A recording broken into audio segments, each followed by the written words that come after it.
Hello and welcome to this week's episode of the Speak English with a British Accent podcast. In today's show, are you worried that your accent is affecting your test score? And hear and learn some phrases you can use to open a conversation. So let's dig in. Section 1. Worried about your accent affecting your English test score? A recent survey by Pearson has revealed a major concern among English test takers in India. 62% fear their Indian accent may hurt their speaking test scores, while 74% worry about being judged on their appearance during assessments. And here's an interesting stat: 63%, especially in Andhra Pradesh, Uttar Pradesh and Tamil Nadu, believe modifying their Indian accent will improve their test score. So, is accent really a problem? Experts argue that language proficiency should matter more than accent, yet many test takers feel that a clear, neutral accent boosts their confidence and helps them score higher.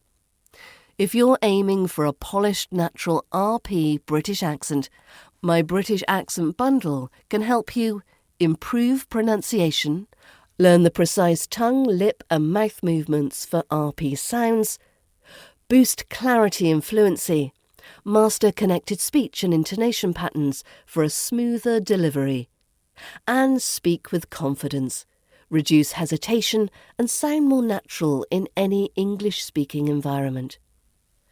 Your accent should never hold you back. Make it your strength instead. Check out the British Accent Bundle at learningbritishaccent.com/bundle. Listeners, are you looking for a shortcut to better auto insurance for you? Something that takes all the research off your plate? Something that's easy? Something that matches you with lower rates? Something genius? That's where NerdWallet comes in. Their nerds already did the work for you. Just answer a few questions and ta-da! You'll be matched with top insurance providers in your area. Find the right rate for you at nerdwallet.com. After all, using NerdWallet is more than smart. It's genius. Not all applicants will qualify for the lowest monthly payments. NerdWallet Insurance Services Incorporated, California resident license number OK92033. The way we work is changing every day, thanks in large part to the internet. So if you're an online creator, what can you do to create a sustainable future for yourself? On Attach Your Resume, creators share how their jobs work, especially during times like these where big changes are happening in the online world. Listen to interviews with internet reporter Taylor Lorenz, CEO of Patreon Jack Conte, representatives from Defector, Aftermath, and more. Whether you're an online creator yourself or curious about what's going on in the online Wild West, search Attach Your Resume wherever you listen to your podcasts. Section 2. Struggling to open conversations in English? Well, let's fix that.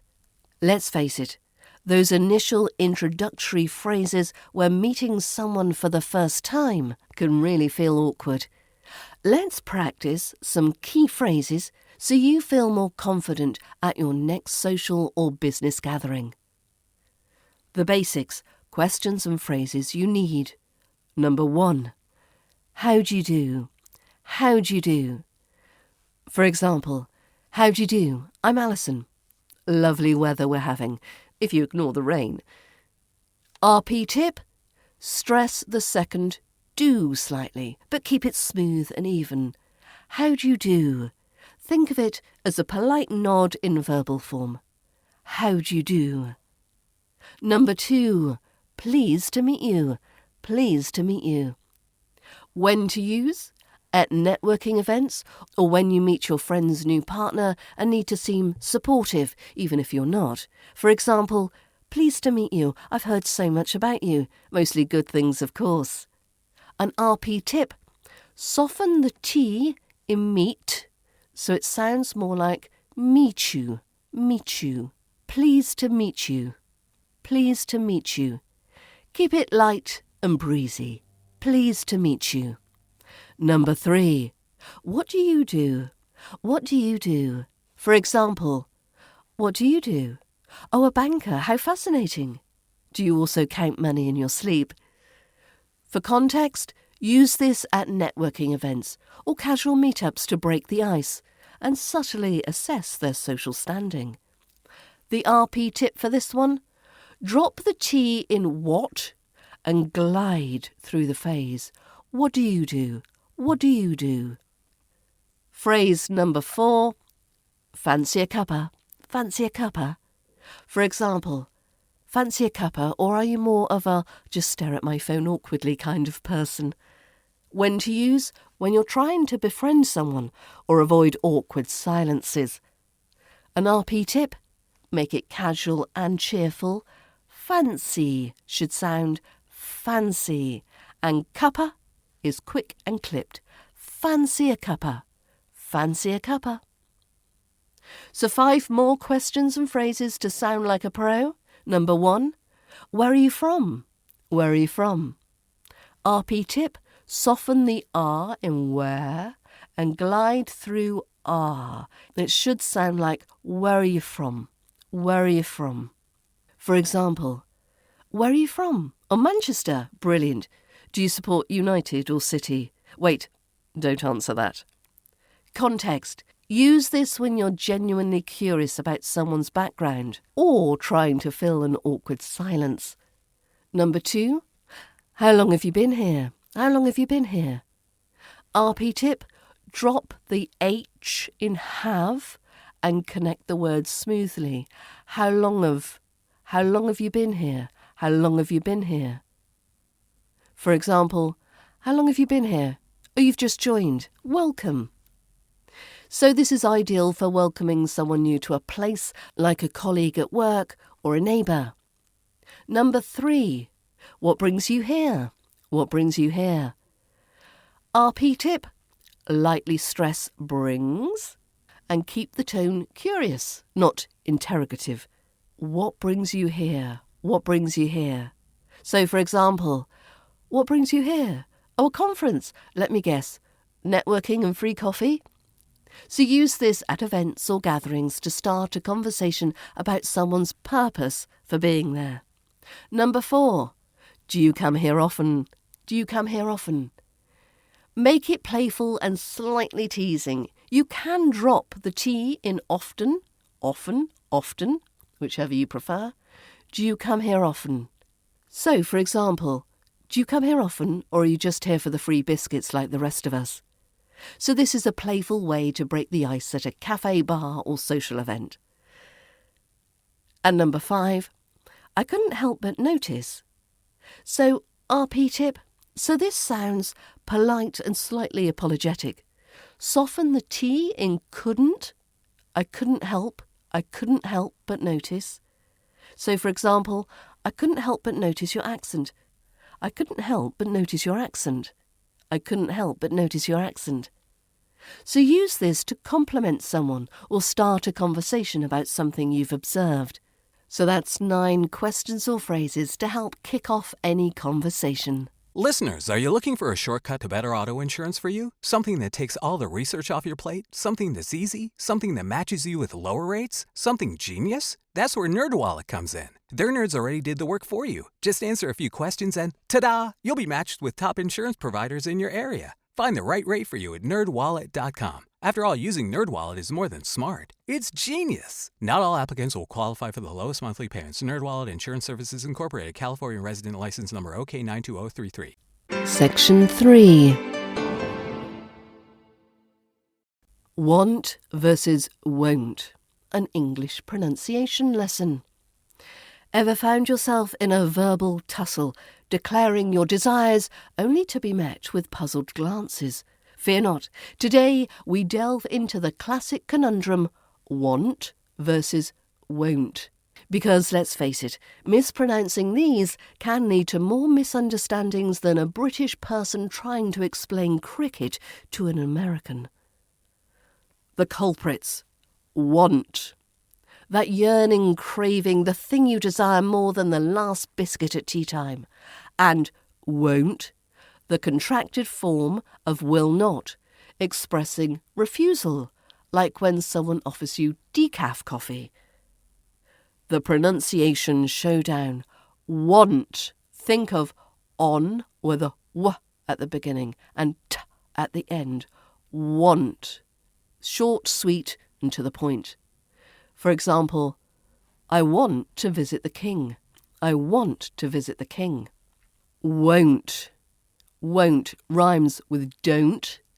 The O takes on a longer sound, as in go, won't, followed by a soft nt. Won't. For example, I won't eat Marmite. I won't eat Marmite. So, some real-life scenarios. You're at the pub. You say, I want a pint, and the bartender hands you a pint. You say, I won't pay for it, and the bartender takes it back. Scenario 2, afternoon tea. Your host says, do you want some scones? And you say, I won't say no. Scenario number 3, navigating the London Underground.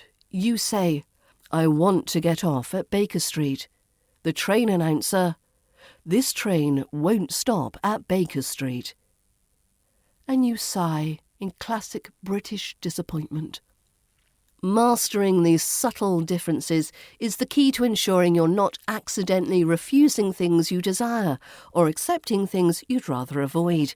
And let's be honest, no one wants to end up with Marmite when they thought they were getting jam. But why stop here? To truly elevate your received pronunciation and avoid the classic want-won't pitfalls, dive into my British Accent Bundle training at learningbritishaccent.com/bundle. Listeners, are you looking for a shortcut to better auto insurance for you? Something that takes all the research off your plate? Something that's easy? Something that matches you with lower rates? Something genius? That's where NerdWallet comes in. Their nerds already did the work for you. Just answer a few questions and ta-da! You'll be matched with top insurance providers in your area. Find the right rate for you at NerdWallet.com. After all, using NerdWallet is more than smart. It's genius. Not all applicants will qualify for the lowest monthly payments. NerdWallet Insurance Services Incorporated. California resident license number OK92033. The way we work is changing every day, thanks in large part to the internet. So if you're an online creator, what can you do to create a sustainable future for yourself? On Attach Your Resume, creators share how their jobs work, especially during times like these where big changes are happening in the online world. Listen to interviews with internet reporter Taylor Lorenz, CEO of Patreon Jack Conte, representatives from Defector, Aftermath, and more. Whether you're an online creator yourself or curious about what's going on in the online Wild West, search Attach Your Resume wherever you listen to your podcasts. Section 4. Are you asking a question or casting a spell? Have you ever asked a simple question only to be met with a blank stare? Or worse, someone repeating your words back at you like they're trying to decode a secret message?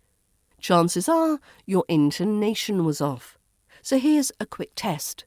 So how would you say, do you like tea? Now, if you said it like that with a flat tone or a falling intonation, do you like tea? It sounds like a grumpy statement rather than a question. If you're saying it like that, you might be unintentionally confusing people. The simple rule is in RP British English, yes-no questions rise at the end. Do you like tea? Do you like tea? Do you like tea? Now that actually sounds like a question. What questions, the who, what, where, when, why, are slightly different. They fall at the end. So you would say, where are you from? Where are you from? Where are you from? This sounds confident and natural.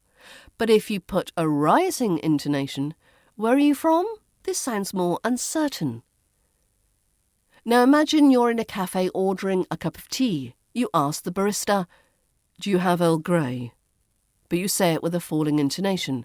Instead of answering, they look at you like you've just declared a fact about their tea stock, rather than asking a question, which is awkward. So this small tweak, do you have Earl Grey, going up at the end, makes you sound more natural and ensures people actually answer your questions instead of looking confused. So a yes-no question has a slight rising intonation at the end, and a what question falls at the end. So that's it for another episode. thank you for joining me, and please come back here next week, same time, same place, for some more British accent pronunciation guides. Until then, feel free to visit the website learningbritishaccent.com for lots of helpful tips, videos and audio trainings. Until next time, take care, and I'll see you soon. Bye for now.